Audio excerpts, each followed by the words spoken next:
Misalkan di sini ada gelas ukur ya, gelas ukur yang terisi air. Dan misalkan isi dari gelas ukur ini jika terisi penuh, kita misalkan bagi menjadi 5 bagian ya, 5 bagian yang sama banyak ya. Lalu di sini terlihat bahwa air itu terisi 3 bagian ya, terisi 3 bagian dari 5 bagian ya. Jadi kita anggap gelas ukur ini jika terisi penuh, kita bagi menjadi 5 bagian yang sama banyak ya. Dan di sini bisa kita lihat ya, banyaknya air ini ya, ini sebanyak 3 bagian ya, sebanyak 3 bagian dari total 5 bagian ya. Lalu juga misalkan di sini ada kain misalkan ya, ada kain ya. Jadi misalkan ini ada panjang, ada kain ya berbentuk persegi panjang. Lalu kita bagi menjadi 3 bagian ya. Kita bagi menjadi 3 bagian yang sama besar atau sama panjang ya. Kita bagi menjadi 3 bagian. Lalu di sini misalkan yang mau kita ambil adalah 2 bagiannya ya. Jadi 2 bagian.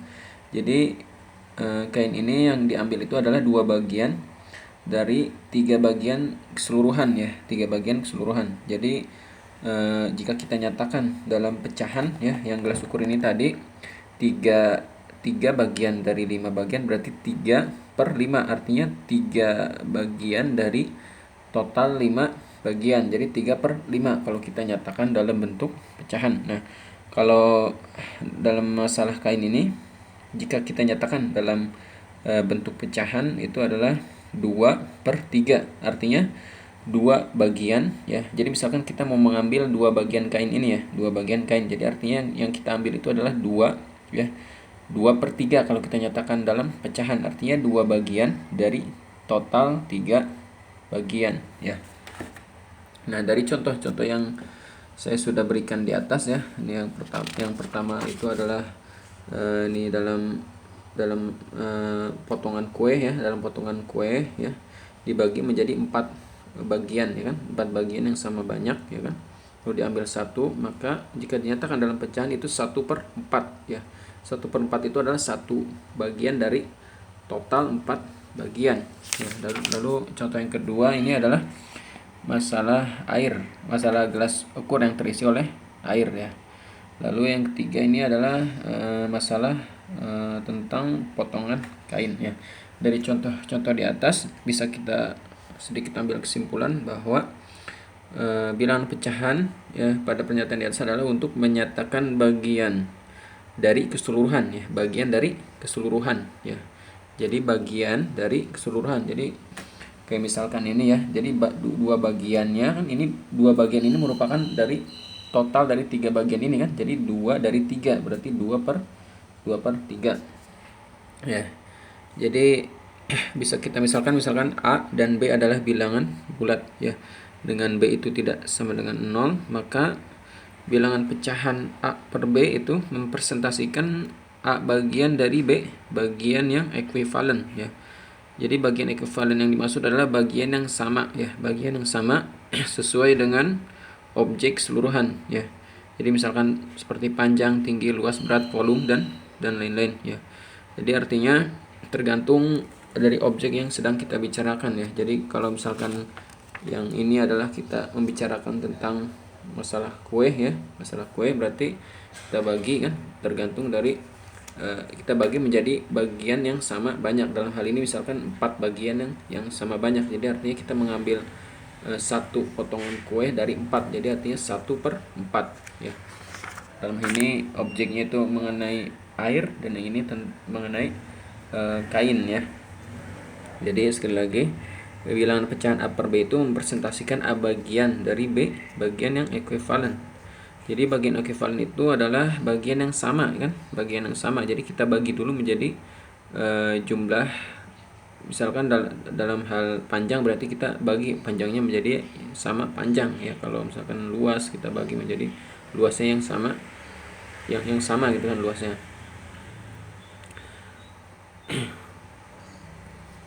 Nah, A per B ini, A itu disebut dengan pembilang ya. Jadi yang posisinya di atas itu disebut dengan pembilang, dan B ini disebut dengan penyebut ya. Jadi bentuk dari pecahan itu adalah A per B ya. Jadi untuk lebih jelasnya, misalkan ini ada suatu ilustrasi ya, gambar. Jadi misalkan di sini ada gambar ya, ada gambar persegi. Katakanlah ada gambar persegi ya. Lalu gambar persegi ini kita mau bagi menjadi 4 bagian yang sama ya, 4 bagian yang sama ya. Jadi dari satu gambar persegi kita bagi menjadi 4 bagian yang sama ya. Ada 4 bagian. Ini ada bagian 1, bagian 2, bagian 3 dan bagian 4 lah. Lalu di sini jika kita nyatakan luas yang diarsir ini ya, luas yang diarsir, maka jika kita nyatakan dalam pecahan itu adalah 1/4. Jadi artinya satu bagian dari 4 bagian yang lain ya. Jadi seperti itu ya. Misalkan contoh yang lainnya, ini ada bangun persegi, bangun segitiga maksudnya. Lalu bangun segitiga ini kita akan bagi menjadi 4 bagian juga ya, 4 bagian yang sama luasnya kan. Ada 4. Di sini bisa kita lihat ada satu segitiga dibagi menjadi segitiga, 4 segitiga kecil yang ukurannya sama atau luasnya sama, 1, 2, 3 dan 4. Nah, lalu jika kita ingin mencari luas daerah yang diarsir ini ya, luas daerah yang diarsir. Jadi luas daerah yang diarsir ini adalah 1 ya kan, yang diarsir ini ada 1 ya. Dari berapa? Dari 4 luas segitiga yang lainnya. Jadi bisa kita nyatakan bentuk pecahannya adalah 1/4. 1/4 ini artinya luas yang diarsirnya ada 1 dari 4, dari total 4, 1, 2, 3, 4 ya. Jadi bentuk pecahannya adalah 1/4. Kalau misalkan contoh yang lain, ini bangun persegi panjang ya. Dari satu bangun persegi panjang ini kita bagi menjadi 6 bagian, 1, 2, 3, 4, 5, 6. Lalu kita ingin menyatakan luas daerah yang diarsir ya, luas daerah yang diarsir. Maka bentuk pecahannya itu adalah 2 ya, yang diarsirnya ada 2 bagian dari total 6. Dari total 6 bangun yang dari total persegi panjang yang lainnya ya. Jadi 2/6 ya. 2/6 itu artinya 2 bagian yang diarsir dari total 6 bagian lainnya ya, dan seterusnya ya. Dan seterusnya. Jadi misalkan yang contoh selanjutnya ini ada satu persegi panjang dibagi menjadi 12 persegi panjang yang bentuknya sama ya. 1, 2, 3, 4, 5, 6, 7, 8, 9, 10, 11, 12. Ada 12 bagian yang lain yang sama besar atau sama luas ya, luasnya. Lalu kita ingin menghitung luas daerah yang diarsir ya. Maka bentuk pecahannya adalah tinggal hitung aja berapa banyak yang diarsirnya. 1, 2, 3, 4, 5 ya, 5 bagian dari 12, berarti pecahannya adalah 5/12 dan seterusnya ya. Ini contoh-contoh yang lain bisa kalian lihat.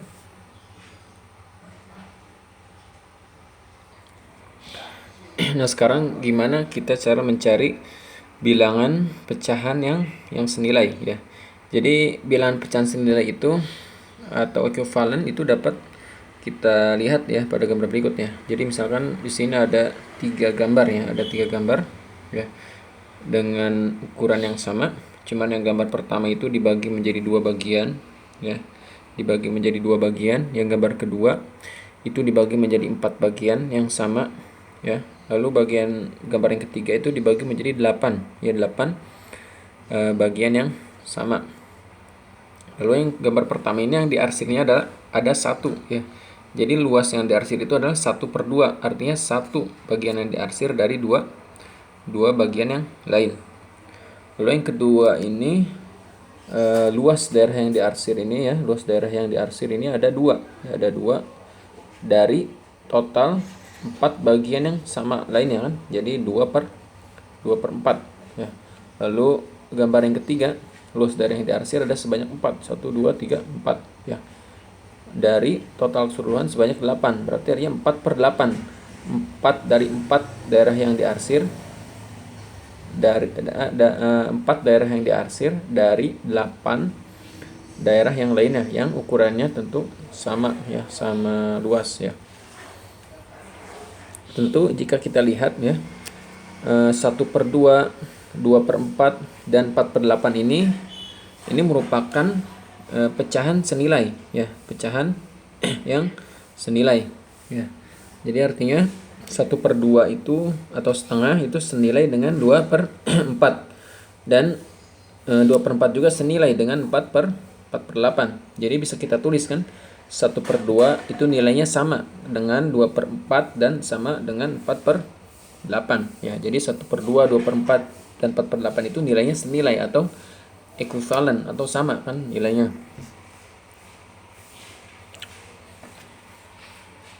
Lalu contoh yang kedua, sini ada gambar lingkaran ya, gambar lingkaran. Yang lingkaran pertama ya itu dibagi menjadi 3 bagian ya, 3 bagian yang sama ya. Jadi luas daerah yang diarsir ini adalah bisa kita nyatakan dengan 1/3, artinya satu daerah yang diarsir dari 3 bagian yang lainnya yang sama besar. Lalu gambar yang kedua, dari satu lingkaran itu dibagi menjadi 6 ya. Yang diarsirnya ada 2, maka bisa kita nyatakan 2/6. Lalu gambar yang ketiganya dibagi menjadi 9 bagian yang sama, yang diarsir ada 3, maka bisa kita nyatakan dengan pecahan 3/9, artinya 3 yang diarsirnya dari 9 total seluruhan ya. Jadi 1/3, 2/6, dan 3/9 itu adalah pecahan yang senilai ya. Jadi bisa dituliskan nih, 1/3 sama dengan 2/6 sama dengan 3/9.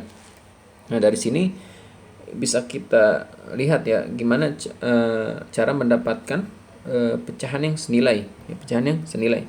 Jadi dari contoh yang pertama ini 1/2 ya, 1/2 ini senilai dengan 2/4 ya. Dari mana bisa didapatkan 2/4 ini ya? Jadi untuk mendapatkan pecahan yang senilai ya, bisa kita kalikan dengan bilangan yang sama ya. Jadi di sini 1/2 ya, 1/2. Misalkan kita ingin mencari pecahan yang senilai dengan 1/2 berapa? Ya, jadi tinggal kita kalikan saja dengan bilangan yang sama. Ya, yang di atas kali berapa, yang di bawah kali berapa. Misalkan dikalikan dengan 2, ya, maka diperolehlah hasil ini. Yang atas bilangan yang pembilangnya dikalikan 2, yang bawahnya bilangan penyebutnya dikalikan 2. Ya, jadi 1 kali 2, 2, 2 kali 2, 4. Ya. Jadi diperoleh pecahan senilai 2/4. Ya. Lalu misalkan kita ingin mencari pecahan senilai yang lain, gitu kan, selain 2/4 berapa sih kan pecahan senilai yang lain. Bisa kita kalikan dengan bilangan yang lain, tentu dengan mengalihkan dengan bilangan yang sama. Kalau yang tadi pertama kita kalikan dengan 2, yang atas kita kali 2, yang bawah kita kali 2, hasilnya ini. Maka ini dikatakan senilai dengan 1/2. Lalu misalkan kita ingin mencari pecahan yang senilai lainnya, misalkan kita kalikan 4 ya. Yang atasnya kita kalikan 4, yang bawahnya kita kalikan 4. Yang atasnya kalikan 4, hasilnya 4. Yang bawahnya kita kalikan 4, hasilnya 8. Maka diperoleh 4/8. Jadi 4/8 ini juga merupakan pecahan yang senilai dengan 1/2. Ya, jadi begitu ya cara mencari pecahan yang senilai. Misalkan juga nih 1/3. Berapa sih pecahan yang senilai dengan 1/3? Kita kalikan saja kan dengan bilangan yang sama. Dalam hal ini kita kalikan 2. Yang atasnya kalikan 2, hasilnya 2, yang bawahnya kita kalikan 2, hasilnya 6. Ya, jadi 2/6 ini adalah senilai dengan 1/3. Lalu diperoleh dari mana ini 3/9 ini? Ya, misalkan kita ingin mencari pecahan yang senilai yang selain 2/6 berapa? Ya, berarti kita kalikan dengan bilangan yang lain. Tentu yang sama dengan bilangannya kan. Misalkan kita kalikan yang atasnya kita kalikan 3, yang bawahnya kita kalikan 3. Diperolehlah ini kan. Kita kalikan 3, yang atasnya 3, yang bawahnya kita kalikan 3, hasilnya 9. Jadi 3/9 dan 2/6 ini senilai dengan 1/3. Di sini juga kita bisa kan mencari pecahan yang senilai lainnya kan. Bukan cuma terbatas pada 2/6 dan 3/9. Kita juga bisa mencari nilai-nilai pecahan yang lain. Misalkan kita kalikan 4 lah ya. Misalkan kita kalikan 4. Yang atas kali 4, yang bawah kali 4. Berarti atas kali 4, 4/12. Jadi 4/12 juga dia merupakan senilai dengan 1/3 dan lainnya kan. Jadi masih banyak pecahan senilai yang lainnya. Jadi itulah cara mencari gimana mencari pecahan yang senilai. Nah, yang selanjutnya adalah menyederhanakan bilangan pecahan. Nah, untuk menyederhanakan bilangan pecahan ini sebenarnya hampir sama dengan mencari pecahan senilai, ya. Jadi kalau tadi kita mencari pecahan yang senilai itu kita kalikan ya dengan bilangan yang sama, yang atas kalikan bilangan berapa, yang bawah kalikan bilangan berapa dengan bilangan yang sama. Tapi untuk mencari atau menyederhanakan bilangan pecahan adalah kita dengan membagi bilangan yang sama, yang atas bagi berapa, yang bawah dibagi berapa, ya. Jadi itulah cara menyederhanakan pecahan, ya. Jadi dalam bentuk pecahan ada bentuk-bentuk yang paling sederhana, ya. Apa yang dimaksud dengan bentuk-bentuk paling sederhana? Jadi bentuk-bentuk paling sederhana itu artinya bilangan itu sudah tidak bisa dibagi dengan bilangan berapapun. Jadi artinya suatu bilangan pecahan dikatakan sebagai bentuk sederhana, artinya bentuk paling sederhana apabila pembilang dan penyebutnya tidak memiliki faktor yang sama kecuali satu. Ya, jadi artinya sudah tidak bisa lagi dibagi dengan bilangan yang sama. Jadi kalau kita bagi dengan bilangan tentu bukan bilangan bulat hasilnya kan. Jadi artinya misalkan di sini 1/2, ya jadi 1/2 ini sudah bentuk paling sederhana, sudah tidak bisa lagi dibagi dengan bilangan yang lain kan. Lalu misalkan contohnya 2/3, 3/8, dan 2/9 ini merupakan contoh-contoh bilangan pecahan dengan bentuk paling sederhana, ya. Jadi untuk lebih jelasnya misalkan di sini ada 4/8 ya. Misalkan ada 4/8. Kita ingin mencari bentuk paling sederhana ya, bentuk paling sederhana dari 4/8 berapa? Ya. Jadi gampangnya kita bagi dulu saja dengan angka atau bilangan yang sama ya. Jadi misalkan 4/8 ya. 4/8 terlebih dahulu kita bagi dengan bilangan yang sama, misalkan dalam hal ini kita bagi 2 ya. Kita bagi 2. Jadi yang atas kita bagi 2, yang bawah kita bagi 2. Ya, 4-nya dibagi 2 itu hasilnya 2. Dan 8-nya dibagi 2 itu hasilnya 4. Ya. Jadi yang bilangan atas dan bawah dibagi dengan bilangan yang sama. Yang atasnya bagi 4, yang bawahnya juga bagi yang atasnya dibagi 2, yang bawahnya juga dibagi 2. 4-nya dibagi 2 hasilnya 2. 8-nya dibagi 2 hasilnya 4. Jadi 2/4. Ya. Bisa kita lihat ini 2/4 apakah sudah merupakan bentuk paling sederhana? Ya, tentu belum ya, belum. Karena apa? Karena 2/4 ini dia masih bisa ya kita bagi dengan bilangan yang sama ya. Jadi 2 ini bisa kita bagi dengan 2, 4 juga masih kita bisa bagi dengan 2 ya. Jadi ternyata 2/4 ini belum merupakan bentuk paling sederhana. Jadi masih kita bisa bagi dengan bilangan yang sama. Jadi kita bagi dengan bilangan 2. Yang atas bagi 2, yang bawah bagi 2. Maka hasilnya 1, 2 bagi 2, 1, 4 bagi 2, 2. Ya, jadi 1/2. Nah, 1/2 ini apakah bentuk paling sederhana? Ya. Jadi 1/2 ini adalah bentuk paling sederhana dari 4/8. Ya. Jadi kesimpulannya 1/2 ini merupakan bentuk paling sederhana. Karena apa? Karena 1 dan 2 ini sudah tidak bisa dibagi dengan bilangan yang sama. Ya, sudah bentuk paling sederhana. Ya. Lalu misalkan contoh yang lainnya, misalkan ini ada 12/18 ya, 12/18 kita ingin menyatakan bentuk paling sederhana ya.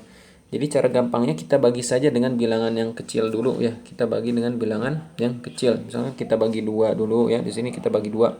12-nya bagi 2, 18-nya bagi 2, maka hasilnya 6/9. 6/9 ini belum merupakan bentuk paling sederhana, masih kita bisa bagi. Kita bagi dengan bilangan yang sama. Ya, bagi berapa? Bagi 3. 6-nya bagi 3, 9-nya bagi 3. Hasilnya 2/3. Dan 2/3 ini sudah bentuk paling sederhana. Karena apa? Karena sudah tidak bisa dibagi lagi kan. Ya.